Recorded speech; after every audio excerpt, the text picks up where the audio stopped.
Okay, folks, let's dig deep into nutrition. So, we've always been asked, will you do a nutrition course? Will you talk more about nutrition? We'll probably never have a full nutrition course. This is probably as close as we'll come. The main variable there is just that, like most things in PT, it's state by state. So some of us have pretty much a gray approach to nutrition in our state. It doesn't say we can't talk about it. It doesn't say we can talk about it and what we can talk about it. It doesn't say at all. So we're kind of free to talk about nutrition as we want. Some of us live in states where we can only talk about certain things. We can only make generalized recommendations. Something like, hey, you should probably eat some more plants. You should probably drink water every day. We can't get into too much specifics. We can't program nutrition for somebody. We can't tell somebody what ratio of macronutrients to eat, that sort of thing. And unfortunately, some of us live in very restrictive states where it says, do not talk about nutrition. It's not within your scope of practice. You cannot address nutrition. You cannot, definitely not program somebody's macronutrients, adjust their carbohydrate intake, that sort of thing, make any recommendations that eating less carbs will change their blood glucose, that sort of thing. So because of those restrictions, it's always been difficult to have a national kind of nutrition course for PTs across the country because it is so variable. So it's important for you, before we even dig too deep, to just better understand what are the rules in your state, what are you okay to talk about. Some of you may have more freedom than you even possibly believed, and definitely in those states where you have a lot of freedom, you have even more access to modify somebody's nutrition for them, and like we've been talking about, that may lead to an additional revenue stream or different arm of your clinical practice than you may have thought previously possible. So let's get into the fundamentals of nutrition. What are we going to talk about? We're going to talk about macronutrients, carbs, fats, proteins. Some of you are very, very familiar with this. If you track your own food, if you are a very active individual, you may be dialed into this already. Some of us may not be, and we're not just going to talk about them as far as how many you should get a day, but what's actually going on with each macronutrient, why they're important, why we need a blend of all of them, and why that's important to a well-rounded nutrition plan. We're going to address micronutrients very briefly. We're not going to get too nerdy there with vitamins and minerals. We're going to talk about the essential ones, supplements, that sort of thing. In the supplements section, we're going to talk about kind of sport-specific advantage supplements, not supplements as a multivitamin or something like that, but what's the evidence on ergogenic aids, as we say in the exercise physiology realm. What are performance-enhancing supplements? What does the evidence say about them? We're going to talk about a whole bunch of different diet plans, diet strategies, which one is the best. Obviously, you probably already know what we're going to say. It's going to depend, but we're going to talk about a bunch of common diet plans out there, and then we're going to get practical. What are recommendations that you can make right after you listen to this lecture with patients on your caseload, maybe with athletes that you're working with in your clinic or your gym. So let's get started with macronutrients. We're going to start here with carbohydrates. And when we're talking about carbohydrates, we're really talking about probably the most important one, glucose. We use glucose for energy in our body. It's a monosaccharide. It's the most simple sugar. We also have under monosaccharides fructose, which is fruit sugar, and galactose, which is what we find in milk. Glucose is important. It's the energy source for cellular metabolism. We store glucose in our body as glucose, as glycogen, within the liver and within our skeletal muscle. This is the energy that powers movement and skeletal muscle contraction. And if we eat too much, sugar, it will get stored as body fat. It will get converted into fat and stored as body fat if we overeat it. We're all well aware of that. Moving on from the monosaccharides, we get into the disaccharides, the double sugars, which is a combination of glucose and something else. So sucrose, table sugar, we're familiar with sucrose. That's a combination of glucose and fructose together.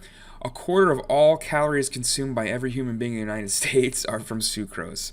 So that's table sugar. That's people that put sugar on their cereal. That's added sugar in drinks and things like milk. Added sugars. You see that added sugars. What does that mean? That means it usually has sucrose added. We also have lactose and maltose under the disaccharide. So lactose is milk sugar. It's glucose and that galactose monosaccharide together.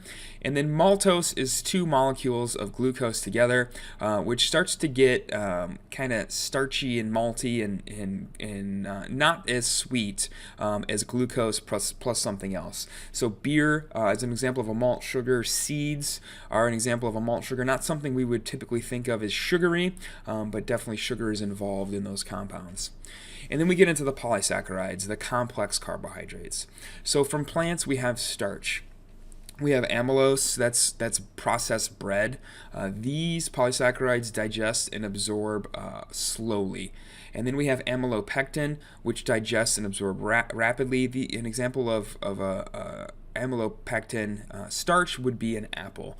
So eat an apple, those carbs dump right into your bloodstream. You get a little bit of energy boost, after a workout, or if you're just feeling kind of hungry and on low blood sugar, maybe a little bit lightheaded, that you can grab an apple or a piece of fruit and get that quick bump in blood sugar because that amylopectin drops into your bloodstream quickly. Versus bread, you're sitting at dinner and you're eating bread and you're eating pasta. That's absorbing slowly. It's making you feel full and bloated. Compared to fruit, no one has ever eaten an apple and thought, boy, I'm stuffed. That processes much more quickly. So those are the two different types of complex carbohydrates that we get from plants. And then finally, fiber, which is arguably one of the most important things we can eat from an overall health perspective, is mainly cellulose, so the structural walls of plants. So green leafy vegetables, that sort of thing.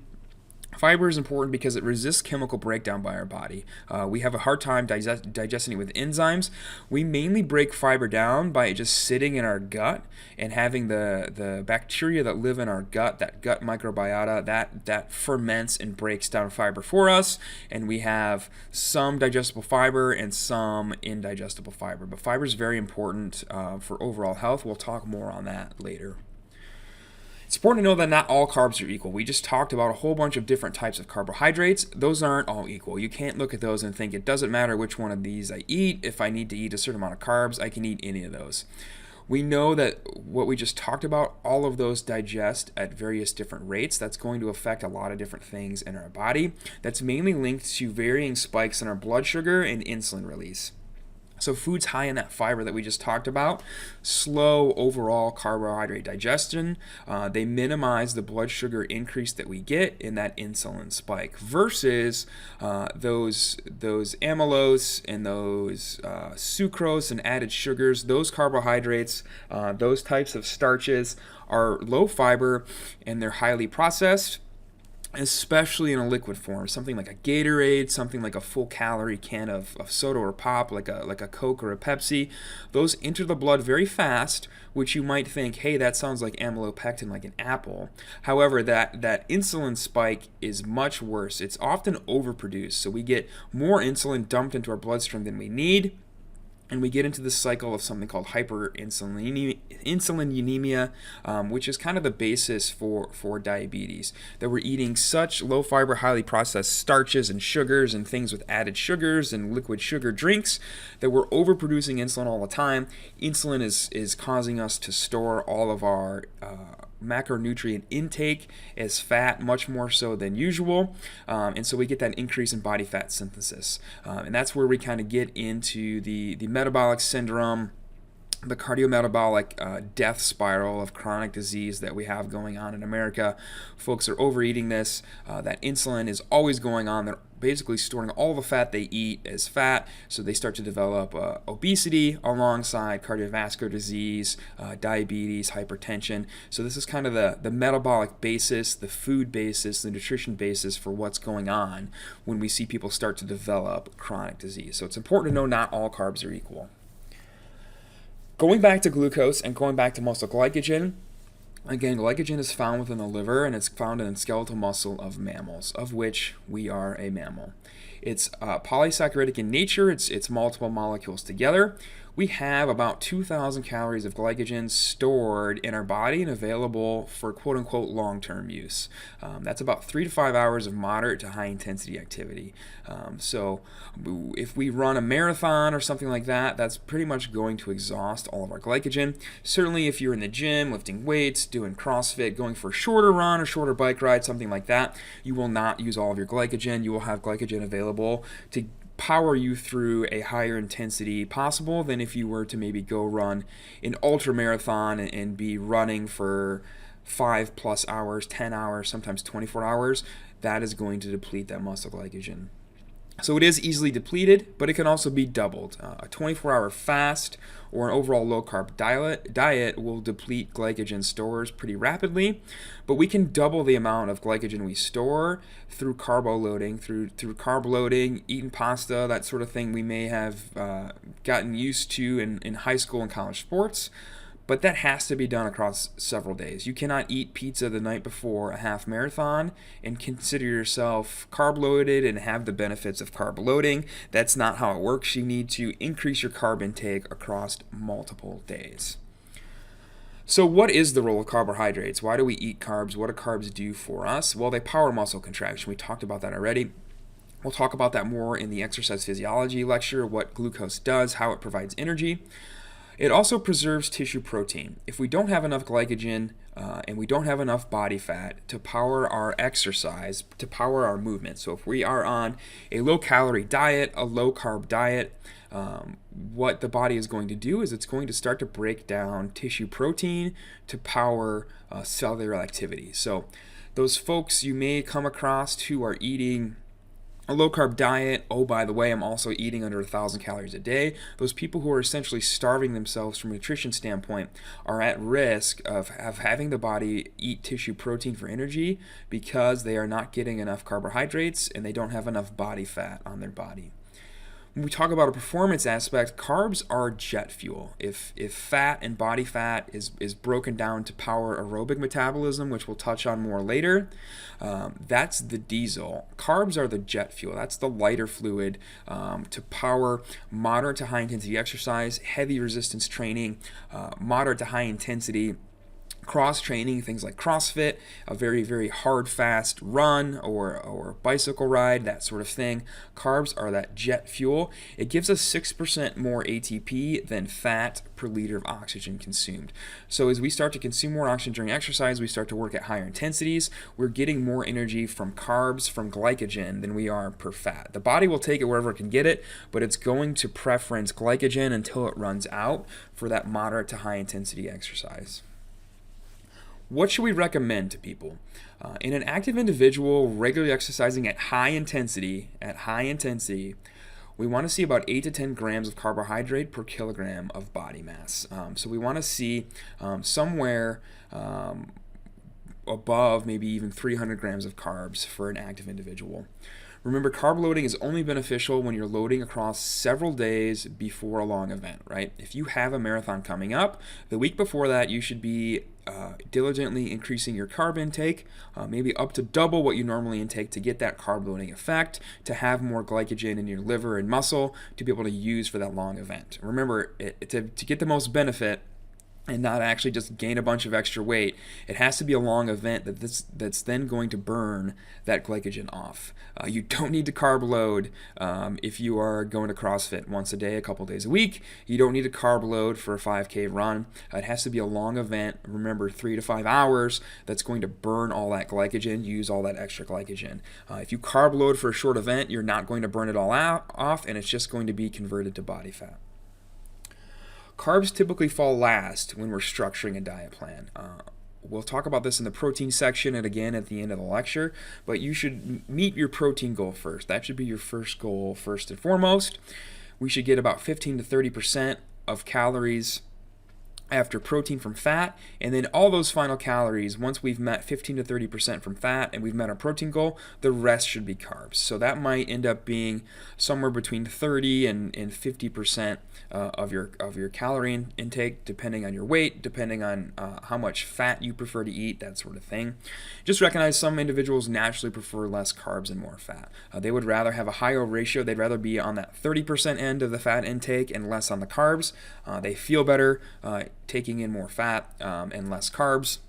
Not necessarily keto or ultra low carb, but they just prefer a lower ratio of carbs when compared to fat. So keep that in mind. Individual preference is always going to trump these hard and fast recommendations. Speaking of fat, let's talk about fat. Fat is dietary fat, not body fat. So when we talk about fat, the technical scientific term for fat is a lipid. In our body, the storage form of fat is an adipocyte. That's a fat cell, a body fat cell. But when we talk about dietary fat, we're talking about saturated and unsaturated fats. Saturated fats don't have a double bond in their chemical makeup, which no double bond means that molecule can pack together tighter on itself and form what we call a hard fat. So animal fat, again, body fat on your body, body fat on a cow is the most common form. We make hard fats, we make butter, we make cheese, we make oils from animal fat and from plants as well, things like olives. Unsaturated fats do have that double bond.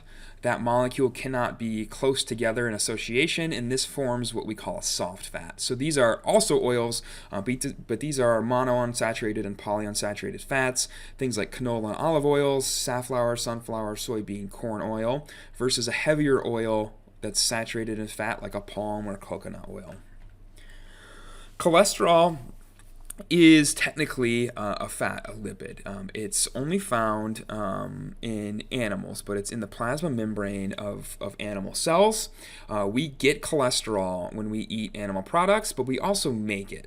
So it's impossible to have a no-fat, no-cholesterol diet. That was all the rage back in the 70s and 80s. Cholesterol is the enemy. Don't eat any cholesterol. Too bad. No matter what you do, if you don't eat it, your body's going to make it anyways. It's also very important. It's a precursor for hormones. Obviously, it's in our plasma membrane of our cells. We like to have cells. Cells keep us alive.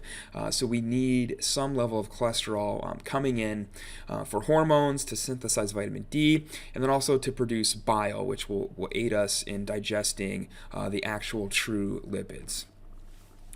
What about bad fat? So unsaturated, saturated, we'll talk about that argument in a minute, but what about fats we don't want? We don't want trans fatty acids. Trans fatty acids are partially hydrogenated oils. So these are made chemically in a lab. The trans implies that the molecular structure has been altered artificially. We find trans fats in snack foods, in crackers, in fried food, salad dressing, margarine, etc. All the bad stuff that tastes really good and savory probably has some trans fats in it. Why don't we like trans fats? Well, trans fats increase low-density lipoprotein and decrease high-density lipoprotein. We know that we want more of that high-density lipoprotein, that HDL, and less of that low-density lipoprotein, or LDL. We like HDL because it serves to clean out our blood vessels. It's involved in a mechanism called the reverse transport of cholesterol, where HDL basically goes around your blood vessels, finds cholesterol from your blood vessel walls, and takes it back to the liver to be metabolized. So HDL is the street sweeper of your blood vessels, and we want that. When we eat those trans fats, it reverses the ratio in our body with more LDL and less HDL, which we don't want. We don't mind eating fat. It's important to eat fat, but we don't want to eat this artificially altered trans fatty acid. A lot of states have banned trans fatty acids. Organizations that make foods are supposed to label how much trans fatty acids are in a food now. We want less than 2 grams a day, ideally 0. How can you avoid this? Just don't eat processed junk food. That's easier said than done, but obviously snack foods, snack cakes, fried food, high-fat salad dressings, margarine, all these artificial lab-made things are going to have these trans fatty acids in them, and we want to avoid those. how do we mobilize fatty acids? And here we're talking about how do we take that adipocyte, that body fat cell, and move it and use it as energy? Well, low to moderate intensity exercise, low calorie diets or fasting, where our body is going to eat that extra body fat essentially for energy. Cold can cause us to mobilize body fat. And prolonged exercise at moderate to high intensity that burns through that glycogen reserves. So if you're that ultra marathoner, you're doing that triathlon, you're doing that Ironman, maybe you're doing something like a CrossFit competition where you have multiple workouts in a day and you're basically exercising all day long with a short break, you're going to burn through that glycogen. And now your body is going to start to use your body fat to power exercise and muscle movement. So those are the ways that we can burn through our glycogen and start to tell our body to use body fat for energy. Now here's where we get to kind of the controversy, and it's not really a controversy anymore. If you've kept up on the literature, which we'll talk about, you know fat is not the enemy when we talk about heart disease. We do know that cardiovascular disease remains the number one cause of death in America. About 20 million people die a year of cardiovascular disease. When they first started to see people dying of cardiovascular disease back in the 50s, the 60s, the 70s, they did autopsies on these folks. They wanted to see what was causing these heart attacks and strokes, where there's an infarct of arteries, what's going on. And when they did these biopsies and cut these vessels open, they found that there was a buildup of fat molecules in the cardiac tissue and the great vessels of the heart. And they just assumed, okay, these folks ate a lot of fat. This fat built up on their arteries. It blocked the blood flow. It clogged the arteries, and that led to the heart attack or stroke. And so the medical industry switched and said we have to reduce fat, don't eat any fat. We're going to release this class of drugs called statins, and it's going to lower your cholesterol. It's going to keep your fat as low as possible, and then that fat won't clog in your arteries. What we know now with a lot of emerging research, that it is important to switch dietary fat from saturated to unsaturated, but not reduce your overall fat intake. And even more research coming out that it's really refined carbohydrate that's causing heart disease. The intake of those high sugar, artificially created sugars, and a link between an excess consumption of carbohydrates, especially sugar-sweetened beverages, especially folks who are pounding full-calorie sodas, pops, Gatorades, coffees with a bunch of added sugar, that's really the link that starts heart disease. The link between fat and cardiovascular disease is very exaggerated. It's this refined carbohydrate. Reducing refined carbohydrates to eating a normal amount of fat and consuming whole grains, especially high fiber, those green leafy vegetables, is found to reduce cardiovascular risk by as much as 10 to 20%. And we know that probably more important than refined carbohydrate is the link between sedentary activity level and cardiovascular disease. We'll talk about this in the next lecture, in the exercise physiology lecture. So when we start to look at some of the research coming out in the past couple years, finding that only a high intake of trans fatty acids in this first study is associated with the greatest risk of cardiovascular disease. And there's actually a cardioprotective effect of polyunsaturated fat intake. This study with a 10-year follow-up. And that looking at angiograph studies, we find that those who have a greater intake of fat have actually less atherosclerosis in their arteries versus those who eat more carbohydrates who have greater progression of atherosclerosis. So the inflammatory effect, the caustic effect of refined carbohydrates, of sugar-sweetened beverages that have on our blood vessels, damaging the blood vessels, causing a response from the body to send out fat molecules to transport anti-inflammatory chemicals to try and heal those arteries is actually why those folks end up with a bunch of fat molecules accumulated in their arteries. It's not that the fat physically got stuck in their artery and clogged the artery. It's that the fat was transporting different mediators and chemicals to that artery to try and repair the damage that seems to be coming from carbohydrates and a lack of exercise, of regular conditioning of those arteries that keeps them healthy, keeps circulation moving through them on a regular basis. So when we talk about what should we recommend to folks for fat intake, we know sedentary lifestyle is linked more to risk of heart disease than fat intake. We don't recommend anymore that folks switch to a high carb, low fat diet. That was the rage again in the 50s, 60s, 70s, even into the 80s, that folks eat no fat, all carb. Even the recommendation that folks with type 2 diabetes eat as many carbs as possible. We know now that to be profoundly the wrong advice. So we want to ensure people get the majority of their fat from unsaturated sources to facilitate that high-density lipoprotein and its role in lowering blood cholesterol. But we know that fat is necessary. It's necessary for a lot of baseline chemical processes, for hormones, for transport around the body, and that we still need to be taking in fat somewhere between 15 to 30 to 35% of your total calories, preferring unsaturated over saturated when possible, but definitely being okay with taking saturated fat if it means not eating any of those artificial trans fats. So that's the role of fat in the body, and the recognition that fat does not cause heart disease. Refined sugar intake and a lack of exercise causes heart disease. Let's talk about protein. A lot less controversial is the role and intake of protein. So what does protein do? It's in our blood plasma, it's in our visceral tissue, and it obviously composes our muscles. Protein is a combination of amino acids. These are the building blocks to make different types of protein. Protein is also involved in incorporating nitrogen into our bloodstream for ATP production.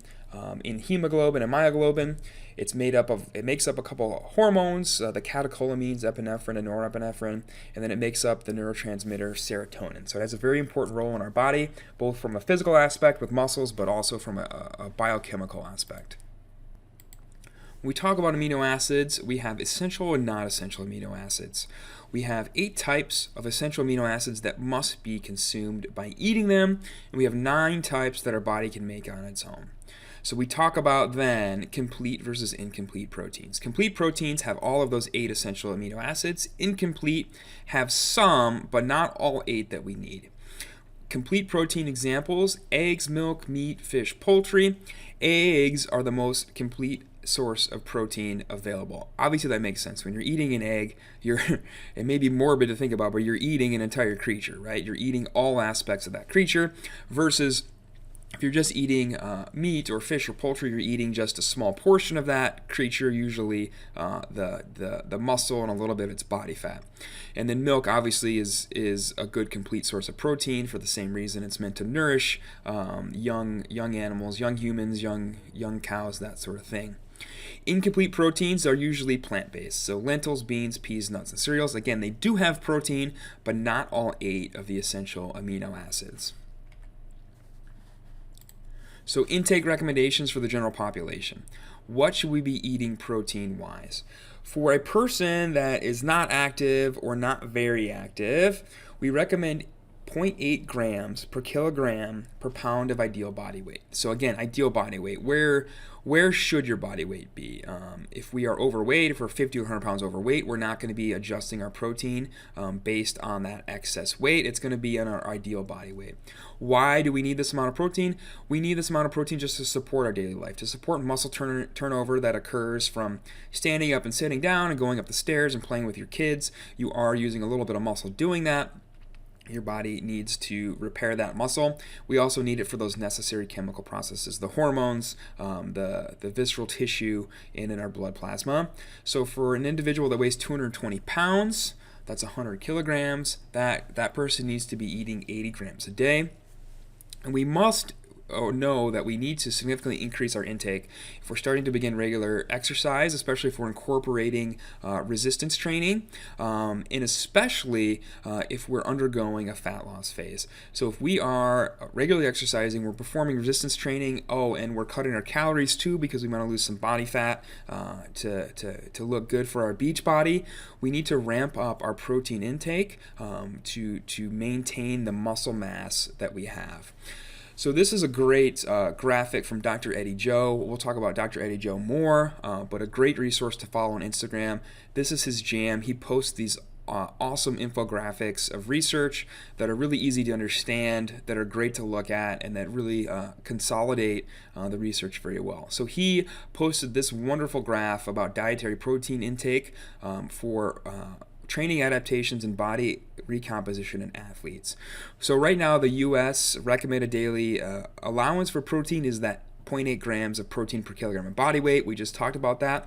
But that is shown in the research to be really suboptimal for any individual that is active. Somebody that's performing regular training needs to ramp up their intake of protein to 1.3 to 1.7 grams per kilogram body weight per day. So that's somewhere between 130 and 170 grams for a 220-pound individual. Folks who are also trying to lose weight, folks who are on that cut, that fat loss phase, whatever you want to call it, need to go even higher. They should consume as much as 1.6 to 2.4 grams per kilogram of body weight per day, which increases that intake to 160 to 240 grams for a 220-pound individual. That will help maintain muscle mass, that lean muscle mass, as we are going through that weight loss phase, that cut. So just knowing that you need to pretty much double your protein intake once you start to become active, and we'll talk in a little bit that most folks miss this mark on a regular basis because it is much higher than we believe it to be. So ask your patients, ask your athletes to track their food. Everybody hates tracking their food. It's a big pain in the ass to put everything you eat into your app. If you're somebody that eats out all the time, it's downright impossible because you're not sure the amount of food that you're usually eating. That's part of the problem we have with the chronic disease epidemic in the United States. But it can be a pain in the butt. But if you are somebody that makes most of your food at home, you have access to food labels, you know how much food you're eating by weight or by serving size, it becomes much easier. So have them track their food, if only for 1 to 2 weeks. Use a free app like MyFitnessPal. What you will see, especially in your active individuals, is they are missing that protein goal. Why does that matter? These folks often complain about not hitting a new PR in a long time, or not improving, not improving their 1-rep max back squat, not improving their 400-meter run time. Their performance has plateaued, and it's linked to their underconsumption of protein. You'll find those lean individuals, those folks with a naturally high metabolism that always complain about being unable to put on muscle mass. And again, that's linked to not hitting any performance PRs, and again, linked to that underconsumption of protein. You'll find those folks often subjectively complain about being sore all the time, even though they exercise on a daily basis. Folks that exercise on a daily basis and eat enough protein and get enough sleep usually are not sore. They don't complain of soreness. They don't complain of being too tired to exercise. And we just know that besides the subjective complaints of soreness and being fatigued, that folks that underconsume protein are not repairing that muscle, not repairing those tendons enough, and they're at an increased injury risk. Some folks will get to the end of the day, maybe they skipped a meal, they got busy at work, they didn't get enough protein in a serving, and they'll look and say, wow, to meet my protein goal, I've got to eat 75, I've got to eat 100, I've got to eat 100 plus grams of protein in my last meal. Know that there is a limit to how much protein catch-up you can do. Your body will only metabolize about 0.4 to 0.5 grams per kilogram body weight per meal. So for a 220-pound individual, that's about 40 to 50 grams at most. So trying to eat 75 grams, 100 grams of protein in a meal means your body is going to capture the maximum amount of protein it can from that meal, but the rest of that protein is just going to be converted to body fat. So keep that in mind. We want to get regular servings of protein throughout the day to meet our protein goal. So those are the macronutrients. We're going to get into the micronutrients, and we're going to get a little less nerdy here and just touch on some key points of vitamins and minerals. So vitamins, we have fat-soluble vitamins A, D, E, and K.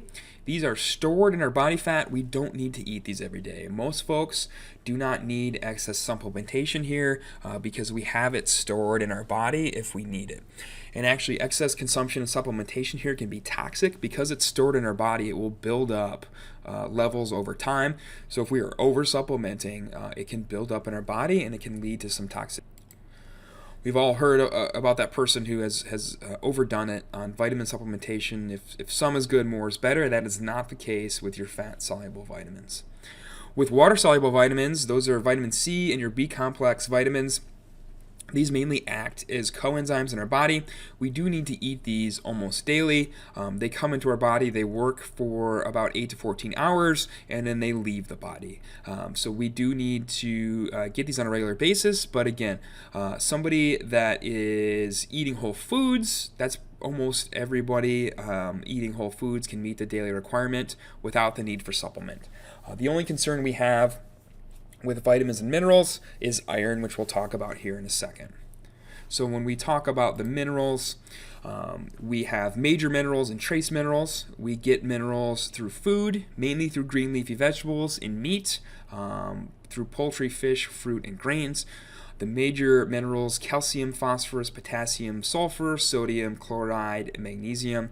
And in the trace minerals: iron, fluoride, zinc, copper, selenium, iodide, chromium, manganese, and molybdenum, whatever that one is. I've never heard of that one before. Some of these, we're not really sure what they even do in the body when we talk about trace minerals.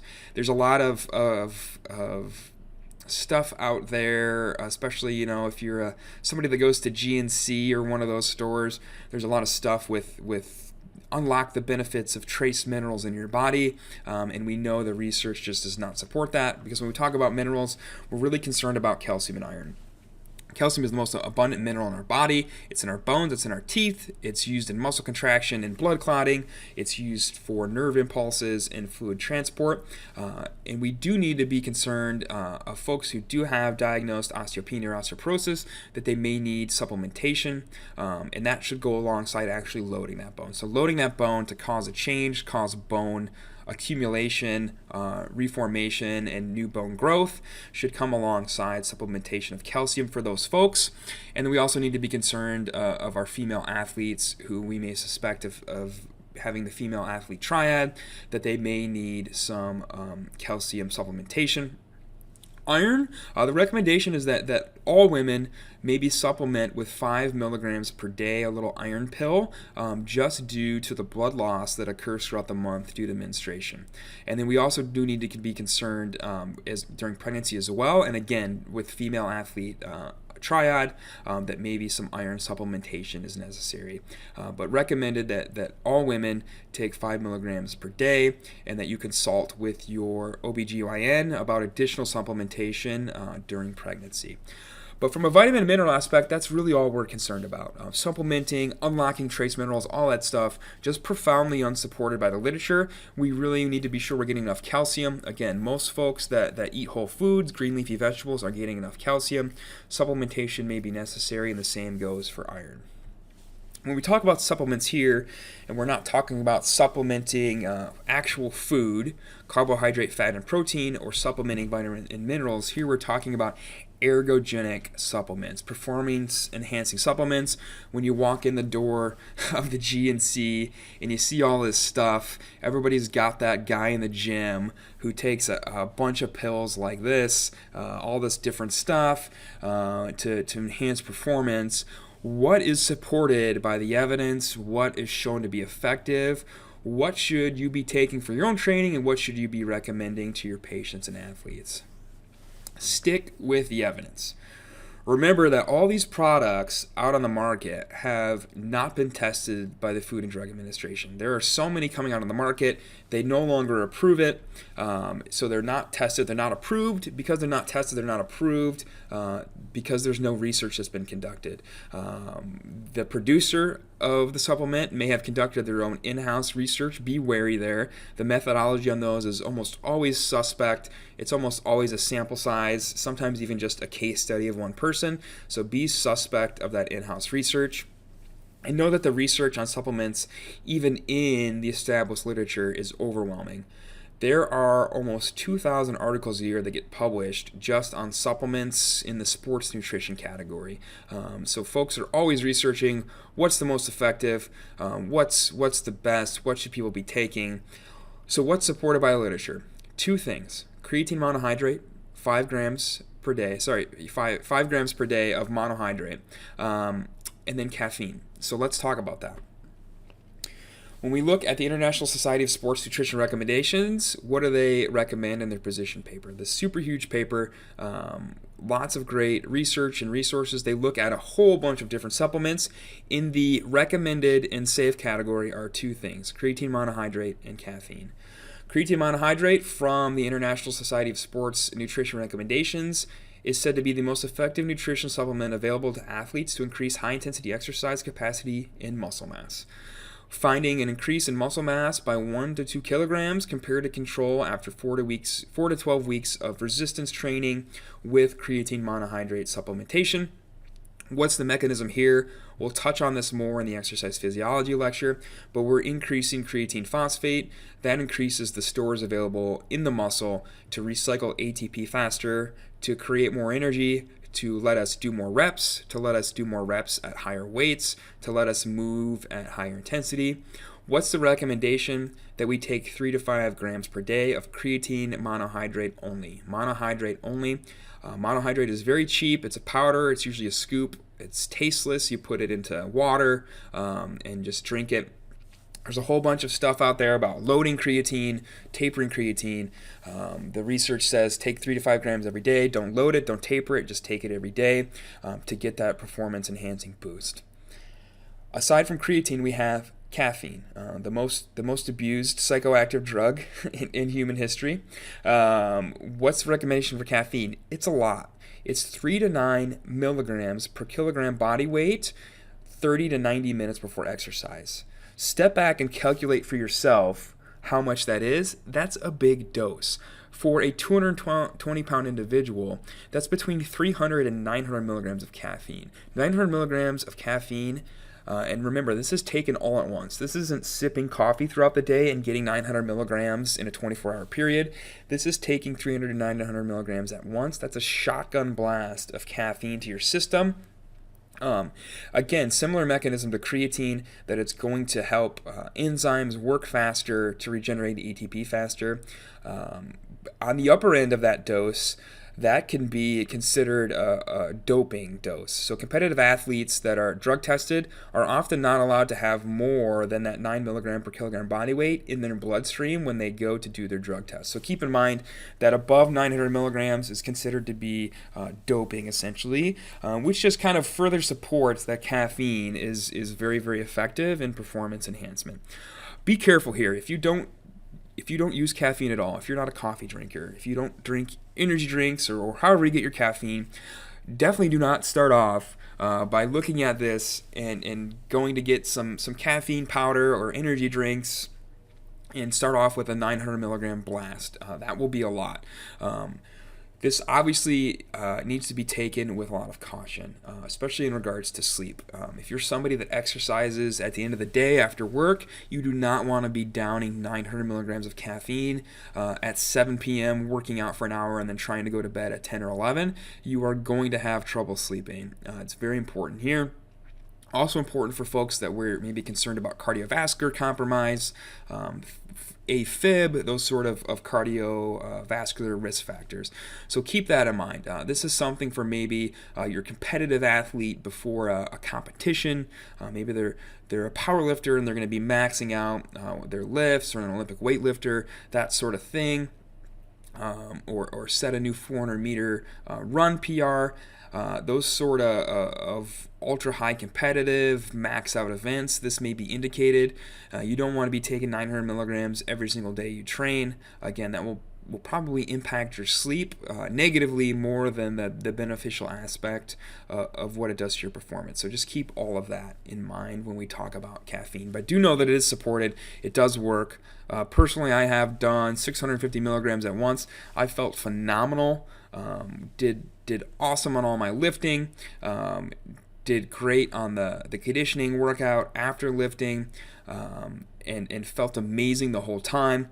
But I was also profusely sweating all over the floor because of how much it spikes up your heart rate and just kind of jacks you up in general. So keep all that in mind.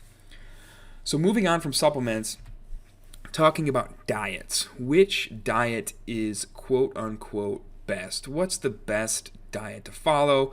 We often get this question from patients, and the answer is it's going to depend. When we talk about diets, when we talk about nutrition, at the end of the day, this is what matters, that calorie balance. A diet is simply a strategy for feeding yourself. No true best diet exists. Every single person is different. They're going to have a different preference. It's going to be based on maybe the preference that they feel better when they eat low carbs and high fat. Hey, I don't feel as bloated and slow and sluggish when I eat low carbs and I eat high fat. I like to be more kind of keto based. You'll have those individuals. You'll have folks who are limited by their lifestyle, their occupation. Those folks may prefer intermittent fasting. They may prefer going a long time without eating because they can't physically eat. Maybe they work a 12-hour shift in a really important job. Maybe they're an emergency helicopter pilot or an ER physician or something. They can't sit down and eat in that 12-hour window. They're going to prefer to eat based on intermittent fasting. Maybe they are somebody that has a 9-to-5 job and they can do that 3 large meal. They can have a nice breakfast before they leave the house. They have time in the day to sit down and eat lunch and then eat dinner in the evening. What we need to know is that all diets lead to the same endpoint, balancing out your calorie intake. When we eat more calories than we burn, we have a surplus. If we're doing this on purpose, we would call this a performance phase. We're going to have an increase in total mass, and that includes an increase in fat mass and fat-free mass. So we're going to increase our muscle mass, increase our fat mass alongside that. That's going to let us perform better from a strength standpoint. When we eat less than we burn, we are in a calorie deficit. This is often called a cut. We're going to have a decrease in total body mass that's going to have a decrease in fat mass alongside a decrease in fat-free mass. So we're going to lose some muscle along the way. Again, we talked about increasing protein intake to minimize that fat-free mass loss. And then if we're eating as much as we burn, we could be considered to be in a maintenance phase. From a calorie balance standpoint, we should have no real change in total mass, fat-free mass overall. In the research, this would be called stabilized weight stabilized. Often when we look at research and exercise physiology, we have the subjects stabilized from a weight standpoint. We find their maintenance calories and have them eat that so that we can remove diet and nutrition from the equation as far as tracking performance increases with whatever the variable is that we're measuring in a research trial. How do we know where we're at? How do we know what our maintenance calorie level is? How do we know if we're eating above or below that? Again, that goes back to tracking your food. Track your food for 1 to 2 weeks. Input everything you eat, be honest, and then weigh yourself at the start and weigh yourself at the end. Did you change no weight at all? Well, we probably found your maintenance level of calories based on what you're eating. If you had some variance in what you were eating, look at the average for the week. That average calorie amount is probably your maintenance level of calories. We know that if you eat above that, you'll be in a surplus. If you eat below that, you're in a deficit. If you track your food for 1 to 2 weeks and you gained weight throughout that 2-week period, we know that you're in a surplus. That level of calories is probably too much for you to be at maintenance if you gained weight. And vice versa, if you track your food for 2 weeks, measure your weight at the start and finish, and you lost some weight, you're eating below your maintenance, you are in a deficit. If you don't mean to be in a deficit, you need to bump up your calorie intake and try and find your maintenance level. So at the end of the day, all diets come down to where it places you within this calorie balance, where we are in this calorie balance. So in a deficit, in a weight loss phase, in a cut, we are losing mass on purpose. The greater the energy deficit, the greater the weight loss, but we have to be really careful here.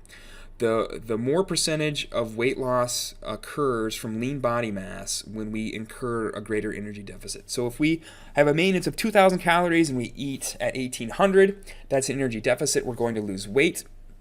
We're going to lose some muscle mass, some lean body mass across the body fat that we're losing. If we say some is good, more is better, let's go down to 1,000 calories. So now we're eating 1,000 calories below our maintenance. That's going to ramp up the energy deficit. Yes, We would think in our minds that would cause greater fat loss, but that's actually going to have a greater percentage come from lean body mass. So our body is going to start to burn more muscle alongside that fat, and we're going to lose a lot of our gains. So we'll see a reduction in strength and testosterone levels when that happens, and we'll see an overall reduction in our basal metabolic rate up to 40%. Which one of the biggest benefits of resistance training and building muscle is that it increases your basal metabolic rate, and increases your maintenance level of calories. You're able to eat more food without gaining weight. When we have that 40% reduction in basal metabolic rate, your maintenance level of calories actually comes down as well, and you're overall harming your body metabolism. And so what's recommended is a gradual deficit, that we're aiming to maybe lose no more than half a kilo or about 1 pound of weight loss per week. When we try and get really aggressive and lose 2 to 3 pounds per week, we see that we're mainly losing muscle mass and not fat mass. We find that to be superior to maintain that muscle mass throughout a weight loss phase or a cut. What are some of the diets that are out there? We have the keto diet. The keto diet is often thought of low carb, high fat, which is true, but to truly be keto, to incur that chemical ketosis, we're eating less than 50 grams of carb a day. So that's true keto. Some people, again, just prefer an overall low carb, high fat diet, but they might not be true keto. They may be eating 100 to 150 grams of carbs versus 300 plus. But the benefits of keto are a really significant improvement in glycemic control and lipid reconfiguration, the change in dyslipidemia. So the rechange from high levels of HDL and low levels of LDL, supported by the research very well. Obviously, not eating a lot of carbs is going to lower glycogen. We talked about that already, and that's going to have a positive impact on glycemic control. Often recommended by dietitians as well as more holistic physicians. Your functional medicine doctors are going to put their diabetic patients on a keto diet now, taper down their carbs, get below 50 grams a day, undergo ketosis, really start to get their blood sugar under control while losing some body fat if they need to. We have intermittent fasting, which is not really a diet, an alteration in macronutrients. So much it is just time-restricted feeding. So some folks do a 12 and 12. Most human beings do 12 and 12 intermittent fasting. 12 hours of eating, 12 hours of not eating. You eat dinner. If you don't have a snack and you go to bed and you wake up, you're probably 12 hours fasted. Most of us are used to that. That's how most of us live our life, even if we don't consider it time-restricted feeding. A very common type of time-restricted feeding is 16-8. You're going to fast for 16 hours, and you're going to eat for 8 hours. So maybe you're going to fast until 1 p.m. every day. You're going to spread your calories from 1 to 9 p.m. or noon to 8 p.m., an 8-hour feeding window, and then not eat any more food again for another 16 hours. Some less common, but becoming more common, time-restricted feeding is 18-6, 18 hours of fasting, 6 hours of eating, and then 20 hours of fasting, 4 hours of eating. We also have Eat, Stop, Eat, where we're going to have 1 or 2 24-hour fasts a week and then eat normally the other days. Those fasts would not be consecutive, so obviously wouldn't be a 48-hour fast. But maybe on a Monday, Thursday, you do a 24-hour fast. We have 5-2 fasting, where on 2 days per week, you restrict your calories down to 500, and then the other days you eat normally. The main thing here is remember protein catch-up, that you can only process so much protein in a couple-hour window when you eat a meal. The more you time restrict your feeding, if you're trying to do 18-6 or 24, you are going to be needing to eat a lot of protein each meal. If you're somebody that needs 200 grams of protein a day, you're going to have a meal an hour. In that meal, you're going to need to get a lot of carbs and fats, but you're also going to need to eat, 50 grams of protein, which looks like, eating a steak and potatoes every hour for 4 hours straight, which can be hard to do. So keep that in mind. Remember protein catch-up to still get those nutrients in through the day. Overall, the research is inconsistent on what this does from a metabolic standpoint, from a chronic disease standpoint. again, it's not so much an alteration of macronutrients as it just compression of how you eat your calories throughout the day. And again, it's mainly lifestyle based. A lot of folks do 12-12 and don't even know it. Eat dinner, go to bed, wake up, go to work and eat something at work, or go to the gym and then eat something after working out in the morning, and doing 12-12 without even thinking that they're doing intermittent fasting. And some folks do like that 16-8, where they are 16 hours fasted. They spread their calories across 3 to 4 meals in 8 hours. A couple folks that I know at the gym do the Eat Stop Eat. They do those 24-hour fasts a couple times a week, and they really like how it makes them feel. Research out there on immune system effects with fasting are inconsistent, but there is literature out there looking at these. It's just largely inconsistent. Other strategies, the paleo diet. So the concept here is that we're only going to eat what our ancient hunter-gatherer ancestors had access to. Our cavewoman ancestors did not have access to Taco Bell and Baja Blast. So what you're going to be eating on this diet is lean protein from animals. You're going to be eating fruits and vegetables, nuts and seeds. This sounds a lot like what CrossFit preaches. Discouragement of any processed food, no refined carbohydrates, no dairy, no grains. Overall, you're going to be eating less carb and more protein. Not really concerned about fat here.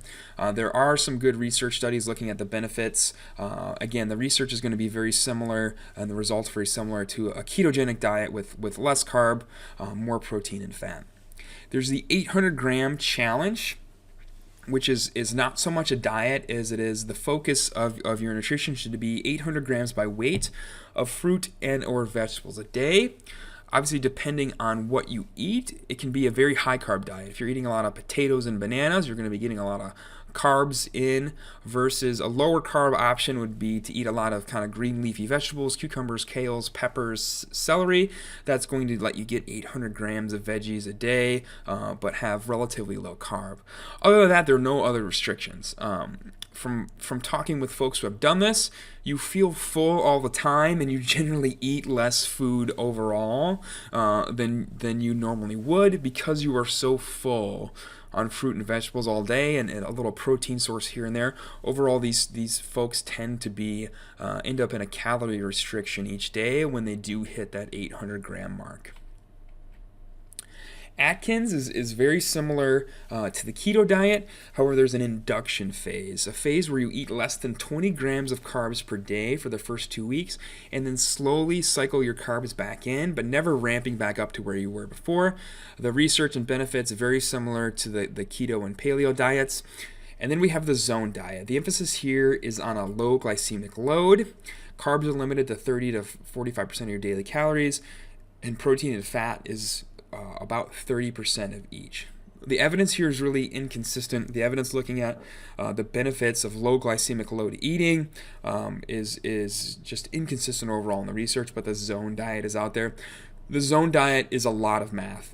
If you hate tracking your food, if you think trying to track your food and balance out your macronutrients each day is a pain, then definitely don't try the zone diet, because the zone diet gives weight towards food based on its glycemic load, and it uses a system called blocks.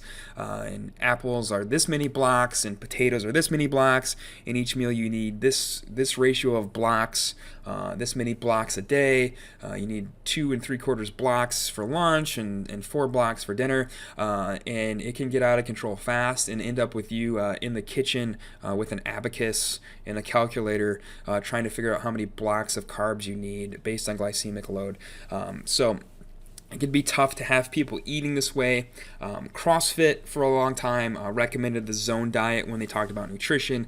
They've gone away from that now and more to just kind of a eat meat and vegetables, nuts and seeds, some fruit, little starch, and no sugar. Don't eat processed food, that sort of thing. Going away from the zone diet because it is so difficult to understand at all, let alone the adherence to it. So that's the zone diet. Okay, so those are some diets out there. talking now here for the last section, what are practical applications for your patients in the clinic and your athletes that you may be working with? And it really comes down to focusing on areas that count. The goal for every human being every day should be to hit that daily protein goal, especially active individuals. Get enough protein to repair your body from the muscular damage you've done through exercise, to keep your muscles and tendons healthy, to keep soreness away, to keep lethargy away so that you feel like exercising again the next day. And then from there, decide on what your diet goal is. What does that patient, that client, that athlete want to do? Do they want to enter performance phase? Do they want to get stronger? Do they want to put on muscle mass? Then they maybe want to do a performance phase. Are they interested in losing weight? Are they overweight or obese? Are we focused on losing body fat? Do we need to enter a weight loss or cut phase?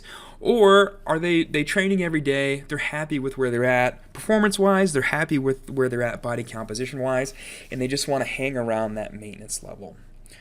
We also need to emphasize the shift in the quality of food whenever we can. This can be difficult for financial reasons. It can be difficult for geographic reasons. Some folks live in areas where they don't have access to high quality food, but whenever possible, we need to shift the quality of our food alongside the composition of our food as well. So eating more unrefined high fiber carbs, your plants, your vegetables, your whole grains, versus breads and protein bars and refined processed high sugar carbs. Eating more plants, not eating only plants, but knowing the research that says we see a massive reduction in all-cause mortality when we have a large consumption of fruit and vegetables. That's the research that supports the 800 gram a day challenge, that the more plants and vegetables we eat, knowing the anti-inflammatory effects of green leafy vegetables, that the more we can eat, the better we will be from an overall health and long living aspect. And that if we can, if possible, switch from saturated to unsaturated, especially polyunsaturated fats, whenever possible. At the end of the day, though, control what you can control. How can you control what you're eating? Track it. What you don't measure, you can't change. If you have no idea what you're eating, it's especially difficult for somebody to say, hey, what do you think about this? This is what I eat every day. Well, I really have no idea the composition of that or the amount you're eating unless you track it. If you say I eat a bowl of oatmeal in the morning, I eat chicken and rice for lunch, and I eat this thing for dinner, what do you think about that? Well, I don't think anything about it because scientifically, objectively, I don't know how much you're eating. I don't know the composition of it. I don't know your personal maintenance level, and I don't know your goals. So you need to measure and track your food, if only for a week or two. Find out what your maintenance level of calories is, and then decide on a goal. I want to stick with maintenance. I want to lose some weight. I want to go through a performance phase. Know that over time, the most important thing is consistency. And this is kind of the realization that means on most days you're going to be eating the same thing. If you want to be consistent in hitting your protein goal and making sure that you're not undereating or overeating, it means eating the same thing. It means doing some meal prep. If you're somebody that eats out every single meal, you're going to have very limited control over what you eat because you don't know portion sizes, you don't know composition, and you can't possibly measure and track all that as well.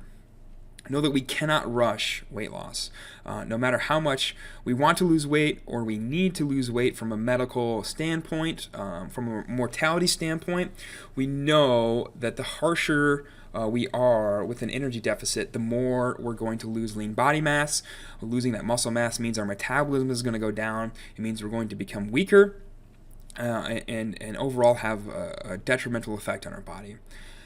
Know that a fat loss phase, a cut, is an advanced diet strategy. It's not something somebody should just start. Unfortunately, in our country, the diet and nutrition industry is out of control. People are starving themselves. People are eating all sorts of crazy trace mineral and juice blended diets, when really most folks who want to lose weight, who are new to exercise, who are new to managing nutrition, should be trying to find their maintenance and hang out at their maintenance, or even move from maintenance to a performance phase before we ever begin their first cut. What does that let us do? It lets us have them show consistency with their nutrition, their exercise, and their sleep in that maintenance phase. Going through the performance phase and actually increasing their calories lets them accumulate muscle mass, which is going to increase their basal metabolic rate, and they're going to have more wiggle room in their diet over time. And then we can come back to the maintenance and find that they're actually stronger, their metabolism is higher, so they're actually burning more calories. If we go back to that maintenance, that actually becomes their new deficit. So where they were eating at before they even started their performance phase is now a cut for them, and now maintaining the same overall level of muscle mass, they're going to lose a lot of body fat, even though they're eating more calories than they were before, which is an awesome way to kind of manipulate body composition in regards to weight loss and overall metabolism. And then if they still want to lose more weight, then maybe we could consider a fat loss phase or a cut. But it's not a place to start. We have an in-house nutritionist at the gym and clinic here in Michigan, and he is very adamant that a fat loss phase, a cut, is for advanced users only. When you begin working with him, he does exactly what I just said. He finds your maintenance. He has you eat at your maintenance, show some consistency with tracking, with exercise and sleep. You move into a performance phase. He increases your calories, gets you some muscle mass, build up your basal metabolic rate, give you some extra wiggle room in your diet, come back down to maintenance, and then decide to either hang out at maintenance or then, only then, start that cut, that fat loss phase. So it's an advanced diet strategy when you work with somebody who actually knows what they're doing, compared to the greater diet and nutrition industry that would say, cut your calories, drink only juice, take all these pills, that sort of thing. That's really not how it should be done, and it kind of explains why we still have such a huge problem with chronic disease and obesity in this country. When we're looking to change our lipid profile, improve our glycemic control, improve our blood sugar, reduce body fat, reduce cardiovascular disease risk in the short term, in the long term, and what can get us all those results? What diet is that? It tends to be, in the literature, again and again and again, a lower carb, higher fat diet. For all the reasons we've talked about over the past hour, that refined carbohydrate has an inflammatory effect on our body. It's damaging to our brain. It's damaging to our arterial vessels.